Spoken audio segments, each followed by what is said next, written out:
భార్య: ఏమండి, నేను అందంగా ఉన్నానని పెళ్లి చేసుకున్నారా, లేక తెలివైందానని చేసుకున్నారా?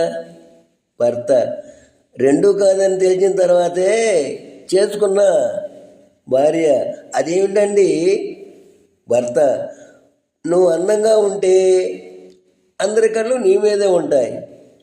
అదే నువ్వు తెలివైన దానివైతే నీ కళ్ళు నా మీద ఉంటాయి. భార్య: అర్థం కాలేదండి. భర్త: అందుకే నేను పెళ్లి చేసుకున్నా, తింగర మొహోదానా. తమకు విడాకులు మంజూరు చేయాలని కోర్టుకెళ్లారు సుబ్బారావు దంపతులు. మీకు 3 పిల్లలు ఉన్నారు, విడాకులు తీసుకుంటే పిల్లల్ని ఎలా పంచుకుంటారు అని అడిగాడు జడ్జి. చాలాసేపు ఆలోచించిన తర్వాత వారు ఒక నిర్ణయానికి వచ్చి ఇలా చెప్పారు: సరే సార్, మేము వచ్చే ఏడాది మరో బిడ్డతో వస్తాం, అప్పుడు మంజూరు చేయండి అని చెప్పారు.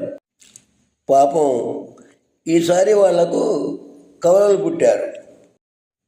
మందు తాగటం మానేయండి, బలంగా ఉంటారని మా ఆవిడ చాలా రోజులుగా పోరు పెడుతుంటే సరే అన్నాను. వారం రోజులుగా ఉదయాన్నే 10 గ్లాసులు పాలు తాగుతున్నాను. ఎంత బలం పెరిగిందోనని గోడను కదపడానికి ప్రయత్నించాను. ఒక్క అంగుళం కూడా కదలలేదు. ఇక ఇలా కాదని ఒక పుల్లు బాటిల్ తాగాను.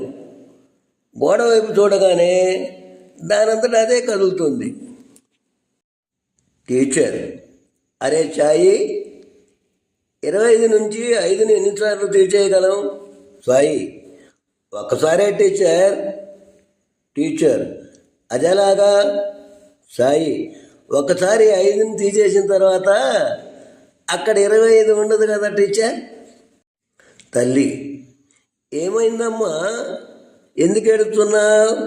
కూతురు: కూర సరిగా చేయలేదని మీ అల్లుడు తిట్టాడు.